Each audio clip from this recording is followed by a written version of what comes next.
Social distancing and shelter in place has been a pretty tough time for photographers, but that doesn't mean your photography has to stop. I'm going to share some tips with you so you can keep shooting. Hands-On Photography is brought to you from LastPass Studios. Keeping passwords on notes or spreadsheets doesn't work anymore. LastPass easily keeps track and creates unique passwords for every site you use. Visit lastpass.com/twit. This is TWiT.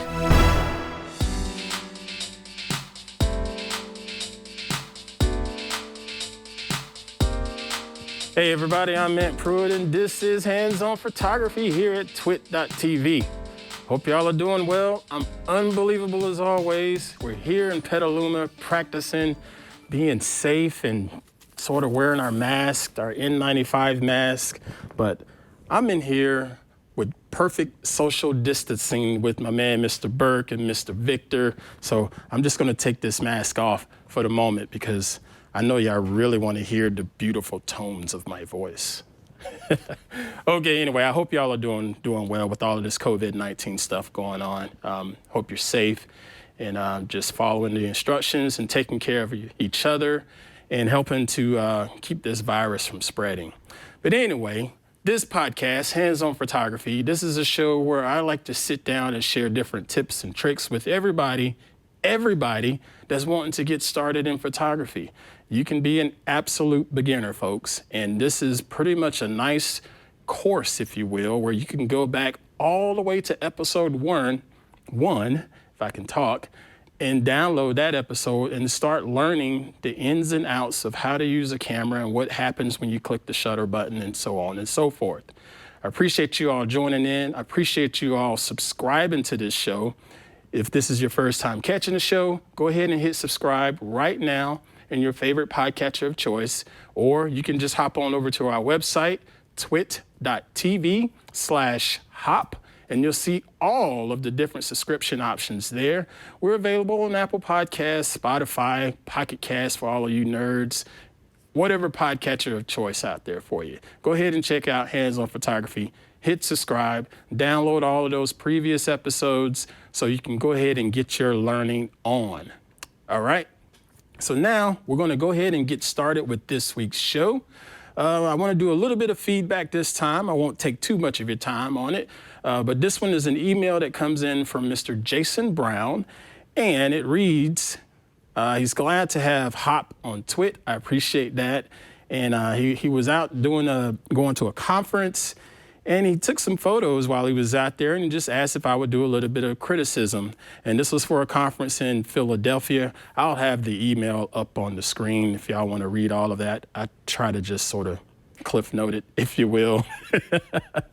But it was at a conference in Philadelphia, and he wanted to know how to make that particular image stand out a little bit. So I said, well, sure, I'll share this on the show as long as I have your permission, Jason. And he said, yes, you can share it. So that's what we're going to do. So we're going to hop into Lightroom and pull up his image. I already started working on this image, but I'm going to reset it here in Lightroom just so you can see what it looked like when he sent it to me.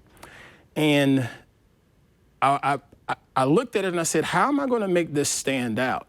And when you're working with just simple text like this or little objects up on a wall that have this overhead lighting, you're going to start to battle shadows. In this image, he has it looks like a sculpture that says fresh. It's pretty creative. At the top of it, it has these beautiful overhead lights, but those overhead lights are casting shadows onto the lettering and up under the lettering. So it sort of makes it a little bit hard for the eye to see. If you were standing there in front of it in person, that's a different story. But in a photography standpoint, it's a little hard to see. So my message back to Mr. Jason was we need to increase the contrast and increase the black levels on it. When you increase the contrast, you're going to basically tell the image to really separate those colors so the colors stand out a little bit more. It's not necessarily adding saturation, but it's just breaking up the color gradation within the image here. So what I want to do is go ahead and start with the crop, because if we wanted to put more focus on this actual piece of work here or sculpture, let's just crop out the stuff that's unnecessary, such as this little bench down at the very bottom of the frame. That's not needed. get rid of it. Okay? And then maybe just straighten it out just a touch, like so. But I'm going to crop it from the bottom, and I'm also going to crop it from the top. Because again, as we talked about in our very, very early episodes, like up episode 5 or so, cropping is one of the most simplest things you can do with your photos to make the composition way better just within a few clicks. All right, so we cropped it down. So now, boom, our focus is already solely on this particular piece of art. But we can make it a little bit better by just increasing the exposure, because it's a little bit dark in there. So we're going to increase the exposure to lighten up the overall image just a touch, but not too much, okay? Because if we push it too much, the highlights are going to start to hurt your eyes a little bit.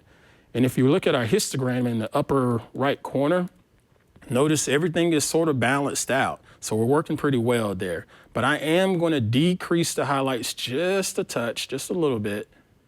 There we go. I think that looks a little bit better and feels a little bit better on my eyes. But the main thing, contrast and black levels. Here inside of Lightroom or any photo editor that you're using, use that contrast slider, push it up, and notice things are going to start to get a little bit darker, but you'll start to notice some separation in your image from the subject matter and all of the different colors there. And I'm going to do the same thing with the black levels by dragging it back. And that's going to make that stand out just a touch more. Okay? Just pushing it down just a touch. And another trick inside of Lightroom, and I believe this is also available inside of Snapseed, there's a clarity slider. The clarity slider, it's a bit of a tricky slider. If you increase it, you're going to somewhat sharpen your image. It's more of a broad sharpening, but what it's actually doing in the background is adding more black edges to your images. So anything that has an edge in your image, it's going to give it a little bit of a black border to it. You won't notice it unless you really zoom in and do a little bit of pixel peeping, but let me just show you here in Lightroom what's going to happen. So I'm going to push clarity up just a touch from 0 to maybe 10.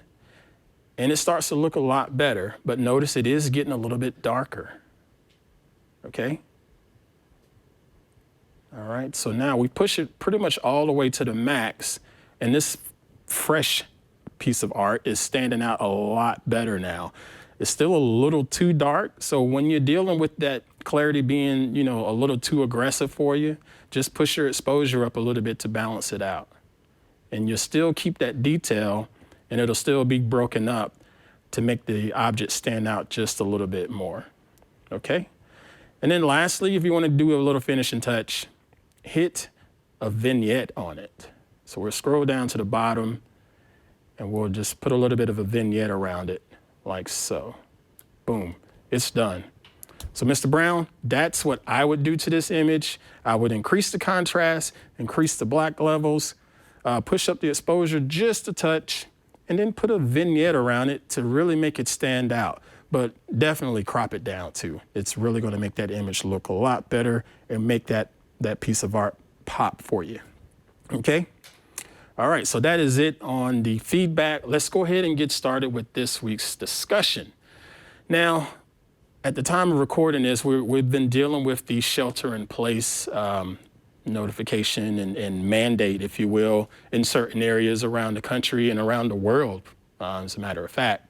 And a lot of people that are in the photography space, they're struggling a little bit because they can't get out and go shoot and keep themselves safe and keep other folks safe. And my challenge to you back in episode 21 was to take advantage of being at home and use your camera to just take shots at home. You can take shots of your family members or your friends if you're living with friends and roommates, or take shots of coffee mugs or whatever. And quite honestly, folks, you don't necessarily have to just utilize your big fancy camera, whether it's a DSLR or a mirrorless. You can just use your smartphone. Or if you're like me, I took some time and I use an action camera. I don't have a GoPro. I don't have one of those fancy GoPros, but I have another little knockoff, if you will, action camera. And I utilized that just to try to take some images. I was able to go outside and just hang my action camera up around the tree and put it up next to the hummingbird feeder that we have in the backyard. And I was able to capture some shots and video of just the hummingbirds out there doing what they do, because they're never going to stop being busy. And it was interesting and fun photographs to just sort of play around with. And so I also went ahead and tried to recruit my family members in the house to see if they wanted to do a photo shoot. Well, they turned me down. I don't know why, because I mean, I'm always taking photos of them. Why they turned me down this time? But that's okay. I decided to recruit the dogs. I was able to sit down with the dogs, Kylo and Jax, and just do a little bit of a photo shoot with them. And I decided to have some fun with it because they just like to sort of sit around the house and just be lazy, as dogs do, because they don't work or anything. And so I just took my smartphone, I took my Pixel, and I took this trusty little LED light from Newer. It's called a CN160. Inexpensive little LED light, has a little gel on the front so you can control the color temperature. Super duper bright if you want it to be, or if you want it to be a little bit softer, you can just turn it down and dim it a little bit. This is a handy light, and I think you can get it for under $20 on Amazon. Yeah, it's 15, 16 bucks on Amazon right now. Outstanding little light that you can just pull out for any occasion when it comes to shooting. But I sat down with the dogs and just gave them a bit of a photo shoot with my smartphone. And since it was on my smartphone, I was able to pull those images into Lightroom Mobile. The beauty of Lightroom Mobile is I can take those images and push them over to my computer, because Lightroom is on the computer. It's not the Lightroom Classic. It syncs up with the cloud. So when I sat down at my workstation, I could pull up Lightroom right now and show you all of the little images that we shot. There we go. So first we have just me hanging out with Jax. Jax didn't necessarily want to participate. He was really, really sleepy apparently, and just gave me the leave me alone look and turned away. And every now and then he looked at me and said, "Look, dude, I'm really trying to take a nap. Get this camera out of my face." Kylo, on the other hand, he sat there and he actually posed for me and gave me the big old eyes where I can just focus on his eyes with my phone, put the light right down in front of him to his left so I could light the left side of the frame and get a little bit of a shadow fall off on the right side of the frame to give it a little bit of drama. And if I want, I can just go ahead and just do a little bit of post-processing on this. Just turn that exposure down a little bit. Give it a little bit of texture so we have some fine details. Actually, let me turn that exposure up just a little bit more, something like that. And give a little bit of more shadow so we have some fill on his face. And it's looking pretty good. And if I want to get really, really creative, I can hit the adjustment brush inside of Lightroom, just like we would in a Lightroom Classic or on our mobile phones. And I can just add a little adjustment brush like so and brush in the texture on his eyes to really make his eyes stand out more. If I zoom in, you notice that Pixel did a dang good job of giving me some great detail of his eyes and of the fur around his face. This was just a lot of fun, just hanging out at the house during this shelter-in-place time of COVID-19. And I was able to produce an awesome image just within a few minutes, and just with a little bit of effort of adding an additional light. And now that I'm done with it, I can just hit share and just go ahead and post this image out to the wonderful internet, put it on Instagram or wherever else on social media to your liking. But that's just one way that you can take advantage of this shelter in place, folks, as a content creator. Again, I know that this can be a little bit difficult for a lot of us out there that are photographers and content creators, but we have to try to take advantage and make the most of this time and just spread a little bit of joy with it as well. Get your friends involved, get your family involved. If you can get your pets involved, get them involved too, all right? Let's just make the most of this and have some fun with it, all in the opportunity to create some even more awesome photographs. All right, that's going to do it for this week on Hands-On Photography. I really do appreciate you all joining in this week, and continue to share the community. You know, this is a great community here at TWiT. We sit down every week and talk about all of the different tips and the different tricks that's going to make you better. And speaking of community, our online forums, that is twit.community. Go in there and hang out with all of the other TWiT listeners that join in and talk about random stuff, whether it's my crazy dogs, photography, Windows crashing on you, or the brand new iPad Pro that just came out. Lots of different topics in there. We have a lot of good time just being ourselves and just geeking out and having a lot of fun. Okay, that's TWiT Community, our online forum. Okay, so I'll catch you guys on our next episode. I appreciate all of the support. Please, please be safe. Subscribe to all of the other shows on the network. Now, your opportunity. Get out there, create, and dominate. We'll see you.